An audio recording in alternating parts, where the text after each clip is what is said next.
Hello दोस्तों, आपका फिर से स्वागत है आज के हमारे न्यू वीडियो में। तो चलिए शुरू करते हैं आज की हमारी न्यू वीडियो। आज का हमारा टॉपिक है विद्युत धारा के चुंबकीय प्रभाव। तो सबसे पहले हम चुंबक को समझ लेते हैं और उससे भी पहले हम देख लेते हैं कि इसमें क्या नहीं आने वाला है। ठीक है, विद्युत मोटर नहीं है आपके में। अब विद्युत चुंबकीय क्षेत्र प्रेरण तथा विद्युत भाग बल भी हटा दिया है, चुंबकीय फ्लक्स भी हटा दिया है, दिष्ट धारा तथा प्रत्यावर्ती धारा भी हटा दी है, दिष्ट धारा जनित्र तथा प्रत्यावर्ती धारा जनित्र ये भी हटा दिया है, दाएं हाथ का नियम भी हटा दिया है। अब हम देखते हैं अपना मेन टॉपिक क्या है। सबसे पहले चुंबक समझते हैं। चुंबक क्या है? चुंबक प्रकृति में पाए जाने वाला एक ऐसा पदार्थ होता है जो अपने जैसी प्रकृति की वस्तुओं को आकर्षित करता है या प्रत्याकर्षित करने का। अब हम देखते हैं चुंबक क्या है। चुंबक प्रकृति में पाए जाने वाला एक ऐसा पदार्थ है जो अपने जैसी प्रकृति की वस्तुओं को तो आकर्षित करता है तथा या प्रकर्षित करने का गुण रखता है। चुंबक विभिन्न प्रकार के रूप में पाया जाता है, या तो वो दंडाकार हो सकता है, या वो वृत्ताकार हो सकता है, या नाल चुंबक के रूप में हो सकता है। अब एक जो हमारी चुंबक होती है उसके अंदर दो ध्रुव होते हैं। एक ध्रुव होता है उत्तरी ध्रुव और दूसरा ध्रुव होता है दक्षिणी ध्रुव। उत्तरी ध्रुव को हम नॉर्थ पोल बोलते हैं और दक्षिणी ध्रुव को हम बोलते हैं साउथ पोल। ठीक है, अब इसमें होता क्या है, उत्तरी ध्रुव से तो हमारी जो चुंबक की किरणें होती हैं, चुंबक की जो चुंबकीय क्षेत्र बल रेखाएं जो होती हैं वो निकलती हैं। ठीक है, और ऐसे घूमते हुए साउथ की तरफ इंटर हो जाती हैं। ठीक है, तो बाहर की तरफ जो चुंबकीय क्षेत्र होता है वो होता है नॉर्थ से साउथ की तरफ या उत्तर से दक्षिण की तरफ, उत्तर से दक्षिण की तरफ। और जो अंदर चुंबक के अंदर जो होता है वो होता है हमारा दक्षिण से उत्तर की तरफ, दक्षिण से उत्तर की तरफ। विद्युत क्षेत्र वो चुंबकीय क्षेत्र की दिशा कैसी होती है? दक्षिण से उत्तर की तरफ, और बाहर में उत्तर से दक्षिण की तरफ। तो ये छोटा सा पॉइंट आपको याद करना पड़ेगा। एक दिक्सूची होती है, एक बहुत छोटी चुंबक होती है। अब हमें इनमें थोड़े से डायरेक्शन का पता होना चाहिए, ईस्ट वेस्ट नॉर्थ साउथ किधर होती है। ठीक है, तो ये तो आप अच्छे से जानते ही होंगे। अब हम देखते हैं विद्युत धारा का चुंबकीय प्रभाव। अब इसको पढ़ लेते हैं पहले। जब किसी चालक तार में विद्युत प्रवाहित की जाती है तो उसके चारों ओर एक चुंबकीय क्षेत्र उत्पन्न हो जाता है। इस घटना को विद्युत धारा का चुंबकीय प्रभाव कहते हैं। सबसे पहले ये समझते हैं, जब कोई आवेश रुका हुआ होता है तो वह उत्पन्न करता है वैद्युत क्षेत्र। क्या उत्पन्न करता है? सिर्फ वैद्युत क्षेत्र। जब यह आवेश किसी चालक तार में चलने लग जाता है, क्या करने लग जाता है? चलने लग जाता है। मान लो अगर ये प्लस क्यू होता आवेश और ये चल रहा होता तो ये धारा उत्पन्न कर देता। क्या उत्पन्न कर देता? धारा उत्पन्न कर देता।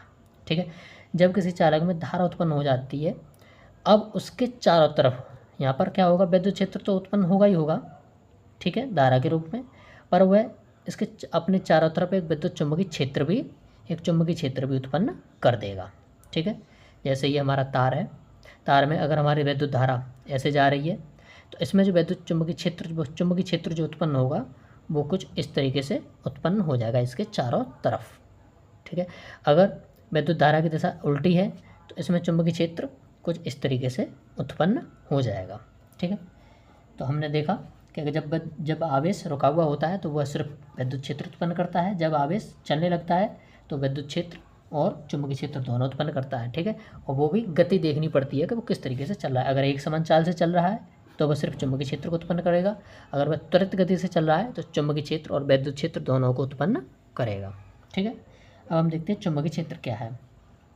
किसी चुंबक के चारों ओर का वह क्षेत्र, एक कोई चुंबक है जिसके चारों तरफ एक क्षेत्र उत्पन्न हो जाता है जिसमें उस चुंबक के प्रभाव का अनुभव किया जाता है। जैसे कोई एक चुंबक रखी है हमारी, ठीक है, चुंबक के चारों तरफ लोहे के छोटे छोटे कण डाल दीजिए आप, तो वो लोहे के कण कुछ इस तरीके से अलाइन हो जाएंगे कि आपको लगेगा कि यहाँ से तो कुछ निकल रहा है, कोई ऐसा क्षेत्र है जो इनको इस तरीके से फैला रहा है, और यहाँ पर थोड़ा सा इस तरीके से बनते हुए दिखाई देंगे, ऐसे इस तरीके के पैटर्न बनते हुए दिखाई देंगे आपको, उसे चुंबकीय क्षेत्र कहते हैं। इसे हम बी से प्रदर्शित करते हैं। यह एक सदिश राशि है। सदिश राशि क्यों है? क्योंकि इसमें मान भी होता है और दिशा भी होती है। जिन राशियों के पास मान और दिशा दोनों होती हैं वो उन्हें सदिश राशि कहते हैं। ठीक है, और वो राशियाँ जिनके पास सिर्फ मान होता है, दिशा नहीं होती, उन्हें हम अदिश राशियाँ कहते हैं। वो आप 11th में पढ़ोगे।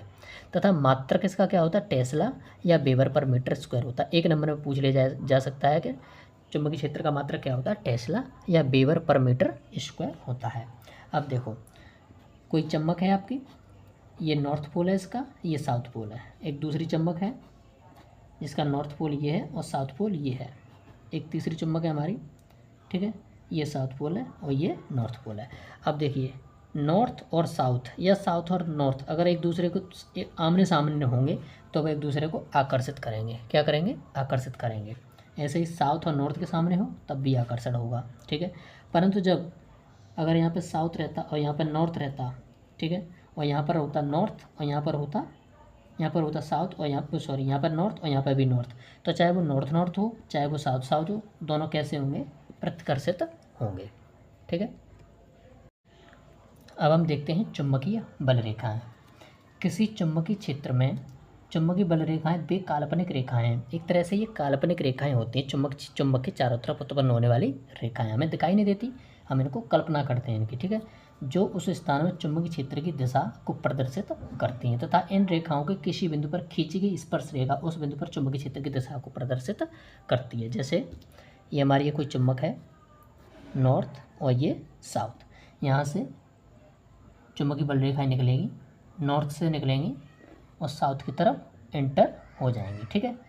अभी क्या कह रहा है? चुंबकीय क्षेत्र की दिशा को प्रदर्शित करती हैं। इन रेखाओं के किसी बिंदु पर, अगर हम यहाँ पर कोई एक बिंदु मान लेते हैं और यहाँ पर एक स्पर्श रेखा बना देते हैं तो ये हमें बताएगा कि चुंबकीय क्षेत्र की दिशा इधर है। अगर हम यहाँ पर कोई एक पॉइंट ले लेते हैं तो यहाँ पर एक स्पर्श रेखा बना दें तो ये हमें दिखाएगा कि यहाँ पर चुंबकीय क्षेत्र की दिशा इधर है। अगर इस पॉइंट पर देखते हैं तो इसकी चुंबकीय क्षेत्र की दिशा अलग अलग, तो हर पॉइंट पर चुंबकीय क्षेत्र की दिशा क्या आ रही है? अलग अलग आती है, ठीक है। तो किसी चुंबकीय क्षेत्र में चुंबकीय बल रेखाएं वे काल्पनिक रेखाएं होती हैं जो उस स्थान में चुंबकीय क्षेत्र की दिशा को प्रदर्शित करती हैं तथा इन रेखाओं के किसी बिंदु पर खींची गई स्पर्श रेखा उस बिंदु पर चुंबकीय क्षेत्र की दिशा को प्रदर्शित करती है। अब हम देखते हैं चुंबकीय बल रेखाओं के गुण। सबसे पहला गुण क्या है? ये बल रेखाएं सदैव चुंबक के उत्तरी ध्रुव से निकलती हैं। कहाँ से निकलेंगी? उत्तरी ध्रुव से निकलती हैं तथा वक्र बनाती हुई चुंबक के दक्षिणी ध्रुव में प्रवेश करती हैं। कौन से ध्रुव में प्रवेश करेंगी? आपके दक्षिणी ध्रुव में प्रवेश कर जाती हैं और चुंबक के भीतर पुनः उत्तरी ध्रुव पर वापस आ जाती हैं। चुंबक के भीतर नॉर्थ से निकलेंगी, साउथ में एंटर करेंगी और साउथ से नॉर्थ की तरफ फिर से चली जाएंगी। चुंबक के बाहर इन बल रेखाओं की दिशा, चुंबक के बाहर बल रेखाओं की दिशा कैसी होती है? नॉर्थ से साउथ, एन ध्रुव से साउथ की ओर, तथा चुंबक के अंदर दक्षिणी ध्रुव से उत्तरी ध्रुव की ओर होती है। अगर आपको कोई पूछ ले कि चुंबक के बाहर बल रेखाओं की दिशा कैसी होती है तो नॉर्थ से साउथ और चुंबक के अंदर साउथ से नॉर्थ। चुंबकीय बल रेखाएं बंद वक्र के रूप में चलती हैं।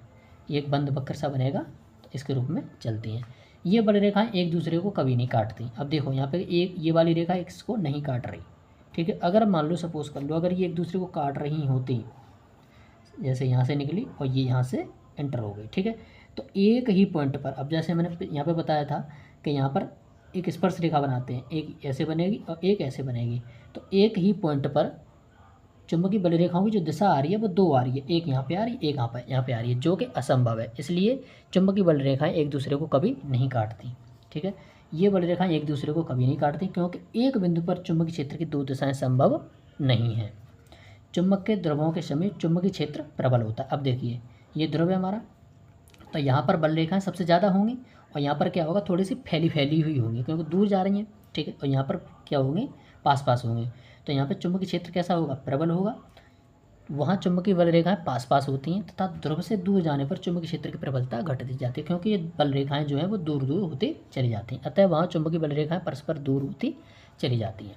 एक समान चुंबकीय क्षेत्र में बल रेखाएं परस्पर समानांतर व बराबर दूरियों पर होती हैं। अब देखिए यहाँ से चली, ये हमारी चुंबकीय बल रेखा चली, एक यहाँ पर चली और एक यहाँ पर चली। अब जब ये दूरियाँ थोड़ी ज़्यादा हो जाती हैं तो ये क्या हो जाता है? एक दूसरे के समानांतर हो जाती हैं। कैसी हो जाती हैं? समानांतर। जब भी बल रेखा एक दूसरे के समानांतर हो जाती हैं तो उन्हें बोलते हैं समांतर और बराबर दूरी पर होती हैं, ठीक है। चुंबकीय क्षेत्र की दिशा चुंबकीय बल रेखा के किसी बिंदु पर स्पर्श रेखा द्वारा प्रदर्शित करते हैं। जैसे यहाँ पर हमने कोई बिंदु बना लिया तो यहाँ से एक स्पर्श रेखा बना दी तो ये हमें क्या बताएगी? चुंबकीय बल रेखा की दिशा बताएगी। अगर यहाँ पर देखना है तो इस तरीके से यहाँ पर इसकी दिशा हो जाएगी। अब देखते हैं हम ना अगला पॉइंट क्या है? किसी विद्युत धारावाही चालक के कारण, अगर कोई हमारा एक चालक है जिसमें धारा प्रवाहित हो रही है, उत्पन्न चुंबकीय क्षेत्र। सबसे पहले ये किसने बताया था? ऑर्स्टेड ने बताया था। सर्वप्रथम ऑर्स्टेड ने प्रयोगों के आधार पर यह पता लगाया कि जब किसी चालक में विद्युत धारा प्रवाहित की जाती है, ये कोई हमारा चालक है, इसमें कोई विद्युत धारा प्रवाहित की जा रही है, तो उसके चारों ओर चुंबकीय क्षेत्र उत्पन्न हो जाता है। उत्पन्न चुंबकीय क्षेत्र धारावाही चालक की आकृति पर निर्भर करता है। ठीक है, अब जैसे ये हमारा है, ठीक है, ये हमारे कोई चालक है जिसमें धारा आई बह रही है, तो अपने चारों तरफ ये एक गोले के रूप में या एक सर्कल के रूप में ये विद्युत चुंबकीय क्षेत्र उत्पन्न करेगा। अगर यही हमारा एक गोला होता, ठीक है, ये हमारा कोई एक वृत्त होता, अगर इसमें कोई धारा बह रही होती सपोज आई, तो इसमें क्या होता, इसमें जो चुंबकीय क्षेत्र उत्पन्न होता है एक लाइन के रूप में उत्पन्न होता, ठीक है, निकलता हुआ या अंदर की तरफ जाता हुआ उत्पन्न होता। अब हम देखते हैं सीधे धारावाही चालक के कारण उत्पन्न चुंबकीय क्षेत्र। जब किसी सीधे धारावाही चालक में धारा प्रवाहित करते हैं, ठीक है, कोई हमारा सीधा धारावाही चालक है जिसको हमने वोल्टेज से लगा रखा है, इसमें हमने धारा प्रवाहित की आई, ठीक है, उत्पन्न करते हैं तो चालक के समीप पर चुंबकीय क्षेत्र उत्पन्न हो जाता है। जैसे हमारा ये हमारा धारावाही चालक है, तो इसके चारों तरफ एक चुंबकीय क्षेत्र उत्पन्न हो जाएगा। चालक के समीप बिंदु पर चुंबकीय क्षेत्र का मान ज़्यादा होता है। अब जैसे ये चालक है तो इसके समीप चुंबकीय क्षेत्र का मान अधिक होगा, क्योंकि यहाँ पर चुंबकीय क्षेत्र की जो बल रेखाएं वो ज़्यादा होंगी, इसलिए यहाँ पर चुंबकीय क्षेत्र ज़्यादा होगा, तथा दूरी बढ़ने के साथ चुंबकीय क्षेत्र का मान भी कम होता जाता है। क्यों? क्योंकि यहाँ पर चुंबकीय बल रेखाओं की संख्या है वो घटती चली जाएगी, तो चुंबकीय बल कम होता चला जाएगा। किसी सीधे धारावाही तार में धारा की दिशा ज्ञात करने पर चुंबकीय क्षेत्र की दिशा मैक्सवेल के दाएं हाथ के अंगूठे के नियमानुसार ज्ञात करते हैं। इसका मतलब क्या हो गया, जैसे हमारा चालक है, ये हमारा चालक है, ठीक है, इसमें धारा हमारी ऊपर जा रही है, तो अब इसमें दाएं हाथ का नियम कैसे काम करेगा, ये हमारा दायां हाथ है, ठीक है, तो इसमें क्या करेंगे, जिस तरफ आपकी धारा चल रही हो उस तरफ आप अपना अंगूठा कर लीजिए, ठीक है, हमने अंगूठा किया। अब हमारी जो उंगलियां हैं इसको मोड़िए, ठीक है, तो ये दिखाती है कि हमारा चुंबकीय क्षेत्र जो उत्पन्न हुआ है वो इस तरीके से उत्पन्न हुआ है। इसके चारों तरफ अगर कोई हमारा धारावाही चालक तार है, तो इसमें अगर हमें चुंबकीय क्षेत्र देखना है कि इसमें चुंबकीय क्षेत्र कैसे उत्पन्न होगा, तो इसमें धारा हमने प्रवाहित कर दी, ठीक है, तो हमारा धारा की दिशा में हमने अंगूठा किया, अंगूठा की उंगलियों को घुमाया इस तरीके से, तो हमारा चुंबकीय क्षेत्र किस तरीके से उत्पन्न हो गया, इस तरीके से। अगर मान लो धारा की दिशा उल्टी हो जाती तो हम क्या करते, अंगूठा हो जाता हमारा नीचे की तरफ, अंगूठा कैसा हो जाता, नीचे की तरफ, और इस तरीके से हमारा ये उंगलियां घूमती तो हमारा चुंबकीय क्षेत्र कैसा आता, उल्टा आ जाता, ठीक है। अब अगर हमारा धारा ऊपर जा रही है तो इस तरीके से, धारा नीचे जाएगी तो हम इस तरीके से इसको करेंगे। अब जैसे ये दे रखा है, धारा ऊपर जा रही है तो इसका चुंबकीय क्षेत्र जो उत्पन्न होगा वो इस तरीके से उत्पन्न होगा। अगर धारा नीचे जा रही होती तो इसके नियम के अनुसार हमारा चुंबकीय क्षेत्र है वो इस तरीके से उत्पन्न हो जाता, उल्टी दिशा में, ठीक है। अब हम कुछ इंपॉर्टेंट पॉइंट देखते हैं। क्या है पॉइंट है, यदि तांबे के तार में प्रवाहित धारा के मान को बदल दें, सपोज कर लो पहले 1 एम्पियर थी, अब हमने कर दी 2 एम्पियर, तो उसमें क्या होगा, चुंबकीय बल रेखाएं और ज़्यादा उत्पन्न होना शुरू हो जाएंगी, तो चुंबकीय रेखाओं में परिवर्तन होना शुरू हो जाएगा। धारा का मान बढ़ाने पर वृत्तों की संख्या कैसी हो जाएगी, बढ़ जाएगी, तथा धारा का मान कम करने पर वृत्तों की संख्या क्या हो जाएगी, घट जाएगी। जब वृत्तों की संख्या घट जाएगी तो चुंबकीय क्षेत्र भी कम हो जाएगा, ठीक है। जैसे जैसे विद्युत धारावाही चालक सीधे चालक तार में दूर हटते जाते हैं तो उसके चारों ओर उत्पन्न चुंबकीय क्षेत्र को निरूपित करने वाले सकेंद्रीय बलों का, वृत्तों का आकार कैसा होता चला जाएगा, बड़ा होता चला जाएगा। क्यों? क्योंकि यहाँ पर पास होंगे तो चुंबकीय क्षेत्र ज़्यादा होगा। अब यहाँ पर जैसे जैसे हम यहाँ से दूर तक चले जाएंगे इस तार से, तो वृत्तों का आकार बड़ा होता चला जाएगा और चुंबकीय बल रेखाएं भी कम होती चली जाएंगी। अब यहाँ पे देखते हैं, धारा का मान अगर हम बढ़ाते हैं तो वृत्तों की संख्या क्या हो जाएगी, बढ़ जाएगी। अगर धारा का मान अगर हम घटा दें तो वृत्तों की संख्या क्या हो जाएगी, कम होती चली जाएगी, ठीक है। अब जितनी ज़्यादा डिस्टेंस होगी, ये हमारा एक कोई चालक है, जिससे जितनी ज़्यादा दूरी होगी उसका चुंबकीय क्षेत्र उतना ही कम हो जाएगा, और जितनी दूरी कम होगी उसका चुंबकीय क्षेत्र उतना ज़्यादा हो जाएगा, ठीक है। अब हम देखते हैं मैक्सवेल के दाएं हाथ के अंगूठे का नियम। वैसे हमने पिछले बता दिया था पर इसको फिर से देख लेते हैं।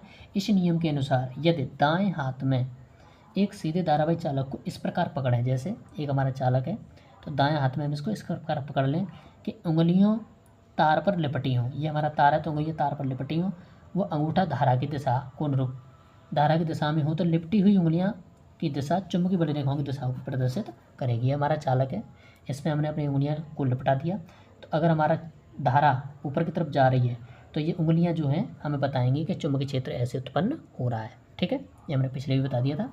तो ये हमारा धारावाही चालक है, तो इसमें जो उत्पन्न चुंबकीय क्षेत्र है वो इस तरीके से होगा, ठीक है। तो चुंबकीय क्षेत्र की ये दिशा को।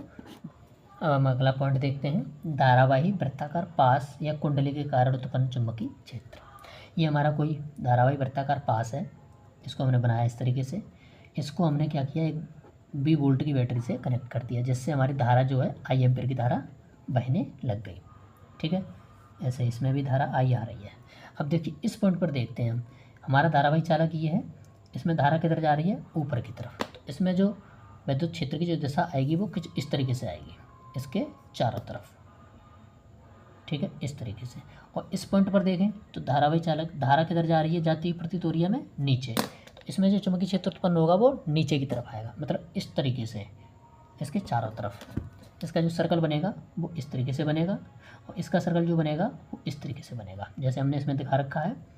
यहाँ पर धारा ऊपर की तरफ जा रही है तो ये सर्कल ऐसे बना, और इस वाले में इस तरीके से ये सर्कल बना। ठीक है, तो इसमें आप देख सकते हो इस तरीके जब सर्कल बन रहा है तो ऐसा लग रहा है कि यहाँ से धारावाही चालक की जो दिशा है, जो चुंबकीय क्षेत्र है वो निकलता हुआ प्रतीत हो रहा है। ऐसे इसको देखोगे तो यहाँ से ऐसा लगेगा कि जो चुंबकीय क्षेत्र है वो इधर से निकल रहा है, मतलब पीछे से निकल रहा है और बाहर की तरफ आ रहा है।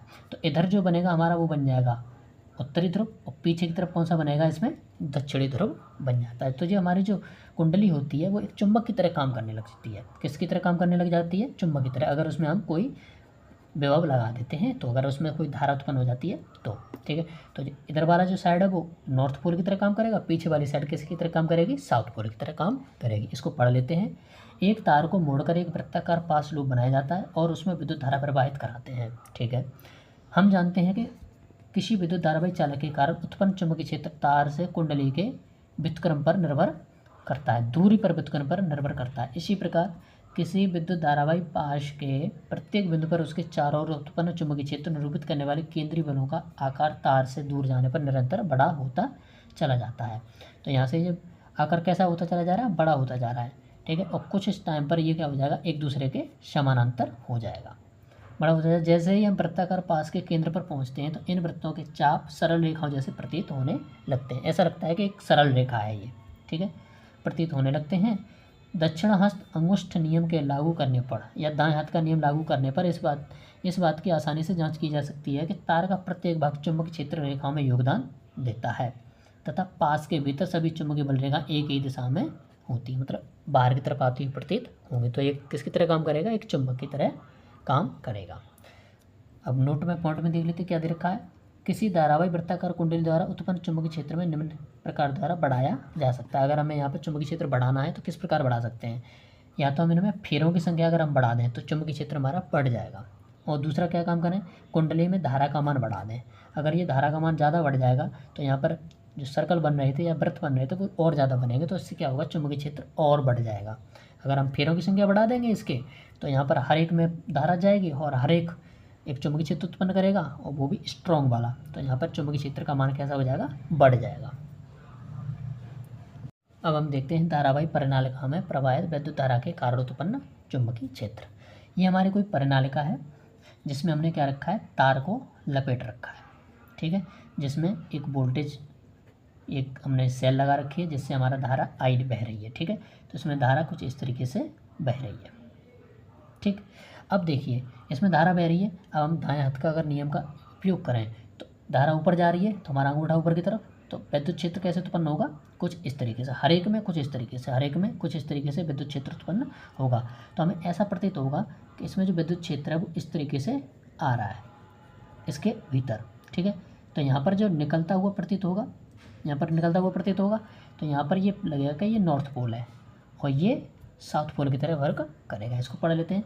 किसी कुचालक बेलनाकार पाइप के ऊपर एक समान रूप से विद्युत रोधी तांबे के तारों को लपेटकर बनाई गई बहुत अधिक फेरों की कुंडली परिनालिका कहलाती है। अगर आपको कोई पूछ ले परिनालिका क्या होती है, तो किसी कुचालक बेलनाकार के ऊपर हम एक समान रूप से विद्युत रोधी तांबे के तारों को लपेटकर अगर हम बनाएं तो उसे हम क्या बोलते हैं, परिनालिका बोलते हैं। यदि इस कुंडली में किसी सेल द्वारा विद्युत धारा प्रवाहित की जाए तो यह एक दंड चुंबक की तरह भांति कार्य करने लगती है। मतलब दंड चुंबक कैसी होती है हमारे, इस तरीके की, ये नॉर्थ पोल, ये साउथ पोल, इधर से निकलती है और इधर से एंटर होती है। तो देखा ना आपने, इसमें धारा बह रही थी तो इसमें धारा बहने की वजह से इसमें चुंबकीय क्षेत्र उत्पन्न हो गया। तो इस तरीके से ऐसा लगेगा कि इधर हमारा नॉर्थ पोल है और इधर हमारा साउथ पोल है। किस तरीके से, क्योंकि इसमें धारा की दिशा कैसी है, वो चुंबकीय क्षेत्र की दिशा किस प्रकार आ रही है, इस तरीके से।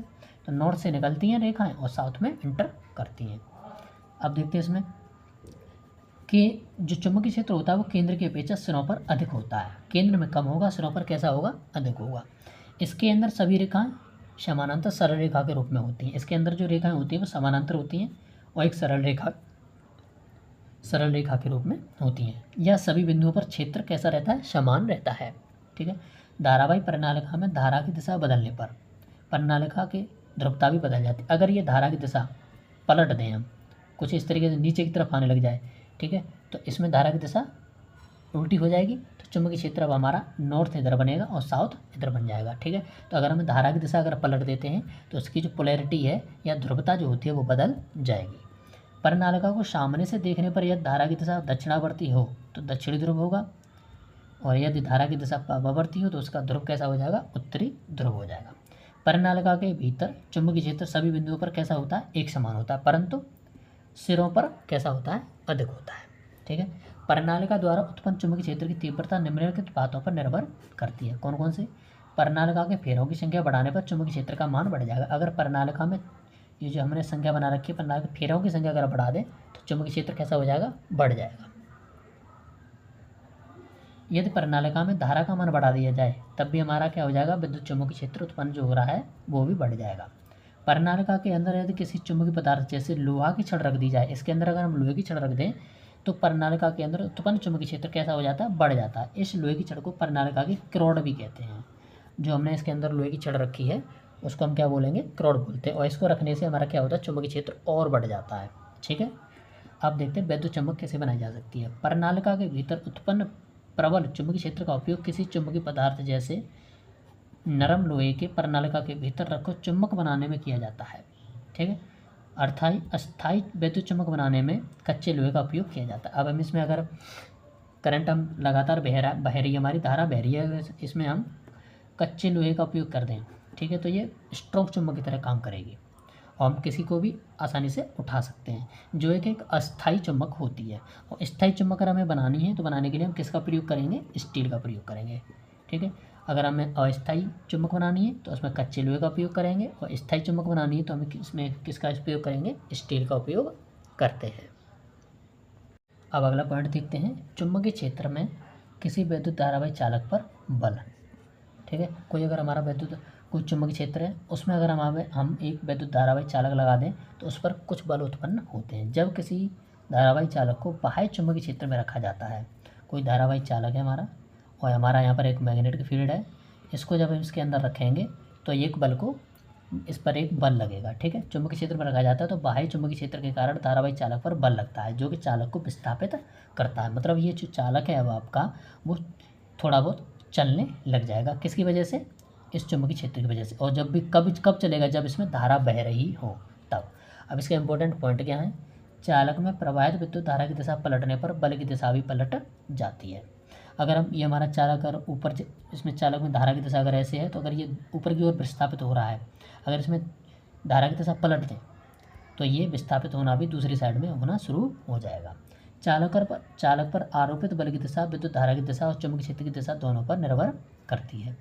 चालक पर जो आरोपित बल है वो विद्युत धारा की दिशा पर तो निर्भर करेगी ही, और चुंबकीय क्षेत्र की दिशा पर भी निर्भर करेगी। अगर वो चुंबकीय क्षेत्र अंदर की तरफ है तो उसका विस्थापन किसी और साइड होगा, अगर वो चुंबकीय क्षेत्र बाहर की तरफ है तो उसका विस्थापन किसी और साइड में होगा। जब विद्युत धारा की दिशा चुंबकीय क्षेत्र की दिशा के लंबवत होती है तो चुंबकीय बल या विस्थापन अधिक होता है। ठीक है। तो ये आपको पॉइंट याद करना पड़ेगा कि जब विद्युत धारा की दिशा और चुंबकीय क्षेत्र, जैसे हमारा धारा ऊपर जा रही हो और चुंबकीय क्षेत्र कुछ इस प्रकार हो, तो इस पर जो लगने वाला बल है वो सबसे अधिक होगा। क्यों? क्योंकि एक दूसरे के कैसे हैं, ये लंबवत हैं। ठीक है। और वो सबसे ज़्यादा विस्थापित भी हो जाएगा। चालक पर आरोपित बल की दिशा का पता हम फ्लेमिंग के बाएं हाथ के नियमानुसार लगा सकते हैं। किस तरीके से लगाएंगे, अब जैसे हम देखते हैं, अभी पहले हम फ्लेमिंग के बाएं हाथ का नियम पढ़ लेते हैं। इस नियम के अनुसार यदि बाएं हाथ के अंगूठे तथा उसके पास वाली दोनों उंगलियों को इस प्रकार फैलाएं कि तीनों एक दूसरे के लंबवत हों। हमने ये बाएं हाथ का है हमारा ये अंगूठा और ये पास वाली जो दो उंगलियां, इनको हमने इस तरीके से फैलाया कि तीनों एक दूसरे के लंबवत हो जाएं। मतलब ये इसके साथ 90 डिग्री, ये इसके साथ 90 डिग्री का बनाए और ये इसके साथ 90 डिग्री का एंगल बनाए। ठीक है। तो क्या होगा, तब इस स्थिति में तर्जनी, ये जो वाली उंगलियां है वो हमें क्या दिखाएगी, धारा की चुंबकीय क्षेत्र की दिशा दिखाएगी तथा मध्यमा धारा की दिशा को प्रदर्शित कर देगी तथा अंगूठा चालक पर लगने वाले बल की दिशा को प्रदर्शित करेगा। तो देख लेते हैं, ये देखो ये हमारा कोई धारा बह रही है इसमें और चुंबकीय क्षेत्र अंदर की तरफ है। कैसा है? अंदर की तरफ। अब हमें बताना है कि इस पर बल किधर लगेगा या ये किधर की तरफ विस्थापित होगा। तो हम कैसे निकालेंगे इसमें? हमने क्या किया, हमारा जो उंगली थी उसको धारा की दिशा में रखा और ये वाली उंगली चुंबकीय क्षेत्र की दिशा में रखी, तो बल किधर दिखा रहा है हमें? इधर साइड में। तो ये विस्थापन जो होगा तार का वो किधर जाएगा? इधर जाएगा हमारा। ठीक है। अगर चुंबकीय क्षेत्र की दिशा हमारी नीचे की तरफ हो और कोई चालक तार है जिसमें धारा की दिशा ऊपर है, तो हम इसमें किस तरीके से रखेंगे? कैसे रखेंगे इसको? चुंबकीय क्षेत्र बाहर की तरफ और धारा ऊपर की तरफ। कैसे? ऐसे, इस तरीके से।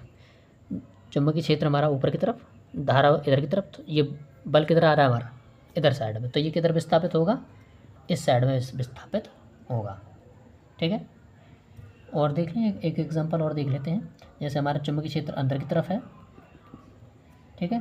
चलो इस तरीके से बनाते हैं कि इसमें क्या है, चुंबकीय क्षेत्र इधर हो, ये हमारा चुंबकीय क्षेत्र है और इसमें धारा की दिशा ऐसी है, मतलब ये हमारा चालक है जिसमें धारा की दिशा नीचे की तरफ आ रही है और ये हमारा चुंबकीय क्षेत्र है। तो इस पर जो बल लगेगा वो ऊपर की तरफ लगेगा, मतलब ये जो चालक है वो ऊपर की तरफ जाएगा। जैसे ये हमारा चालक था, इसमें धारा नीचे की तरफ जा रही है और चुंबकीय क्षेत्र है वो इस तरीके से इधर की तरफ, मतलब इधर हमने दो चुंबक रख रखी हैं।